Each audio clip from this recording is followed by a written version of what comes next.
Parole aberranti le ha definite l'onorevole PD Alessandro Zan. È solo l'ultima pioggia di critiche contro l'assessore regionale Elena Donazzan, che al sit-in del sindacato di polizia ai Due Palazzi di Padova ha detto: non esistono regole di ingaggio chiare in assoluto quando abbiamo a che fare con la peggiore umanità.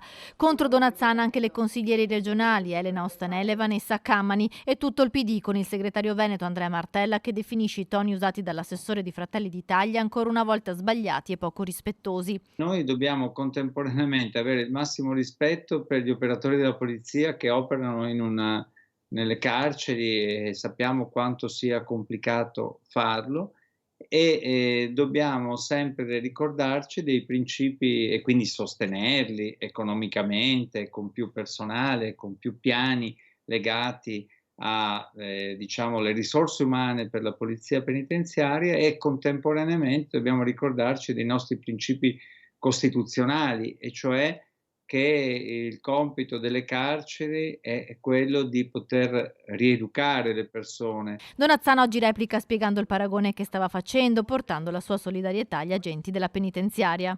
Un conto è la vigilanza in una scuola dell'infanzia, dove hai le creature, i bimbi, la migliore umanità. Il problema non è da ricercare nella peggiore umanità, ma nella pigrizia istituzionale che lascia inapplicato l'articolo 27 della nostra Costituzione, scrive l'assessore al sociale di Padova Margherita Colonnello. Amarezza per le dichiarazioni di Donazzan è stata espressa anche dalla responsabile della rivista carceraria Ristretti Orizzonti, che da moltissimi anni lavora con i detenuti. Io ricordo sempre quello che ci ha detto un giorno Agnese Moro, che ha avuto il padre ucciso dalle Brigate Rosse, lei quindi che ha subito un lutto così grave per colpa di una persona che le ha ucciso il padre, e ha detto: io non voglio buttare via nessuno. Ecco, io non voglio buttare via nessuno, e spero che anche l'assessora capisca che potrebbe capitare in famiglie di amici, di persone così, e allora cominceresti a capire che questa cosa della peggiore umanità non è la realtà. L'assessore regionale oggi, spiegando le sue dichiarazioni, ha voluto anche ricordare quanto fatto per la formazione e l'occupazione in carcere. Poi si estrapolano dei pezzi